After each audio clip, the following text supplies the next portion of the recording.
সংগ্রামী নেতা, পশ্চিমবঙ্গ বিধানসভা সংগ্রামী বিরোধী দলের নেতা শুভেন্দু অধিকারী, আমার সহকর্মীরা এবং সহনাগরিকেরা, শুভেন্দু একটু আগে পুলিশের দিকে তাকিয়ে বলছিল দিয়ে পাচ্ছেন তো। আমাকে কিছু পুলিশ বন্ধু আমার বলেছে, আইপিএস এবং নন আইপিএস, যে আমরা দিয়ে পাই না, কিন্তু আমাদের বড় কষ্ট। আমি কেন? তোমরা তো যা তোলা তুলছ বাংলা থেকে, বিভিন্ন থানা থেকে তোমাদের তোলার বন্দোবস্ত তো করে দিয়েছে এই সরকার।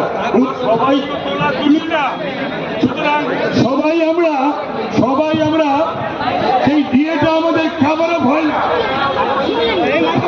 খাবার হয় না। তো সুতরাং পুলিশ বন্ধুদের বলবো, তোমরা দিয়ে পাচ্ছ না, যারা পাচ্ছে যে আইপিএসরা এবং নন আইপিএসরা, তোমরা কিন্তু পাচ্ছ না। মিছিল করে যখন আসছিলাম তখন দেখি কলকাতা পুরসভার দিকে তাকিয়ে সবাই চোর চোর চোর চোর করছিল। এটা জানো না তোমরা, যা চোরেদের ছুটি রবিবার, আজকে চোরেরা ঘুমোচ্ছে, বিশ্রাম নিচ্ছে, আবার কাল সোমবার থেকে তাদের চুরি শুরু হবে। বাংলার লুট করছে মমতার নেতৃত্বে আর বিরাটের নেতৃত্বে।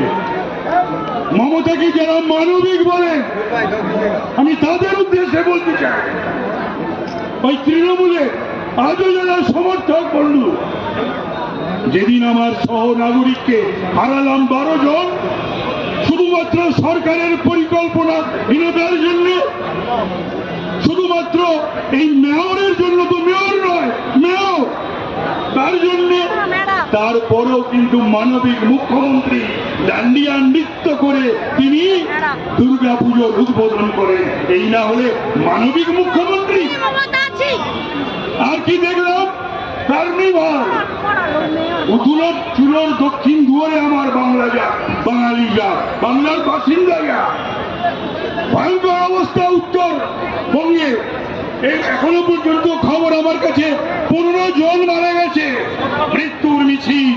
আর এখানে তিনি মহারানী ভিক্টোরিয়া সেজে বসে তিনি ওই কার্নিভাল করবেন। তিনি আজকে চলে যেতে পারতেন না?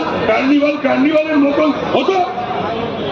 এই হচ্ছে আমাদের বাংলার মানবিক মুখ্যমন্ত্রী। তাই আজকে শপথ নিতে হবে, গণতান্ত্রিক বন্দোবস্ত ব্যবস্থার মধ্যে দিয়ে এই কলকাতা পৌর নিগমে যারা রয়েছে তাদের সরাতে হবে, এবং এই বাংলার 4টি তাউসে মসনদে যে বা যারা বসে রয়েছে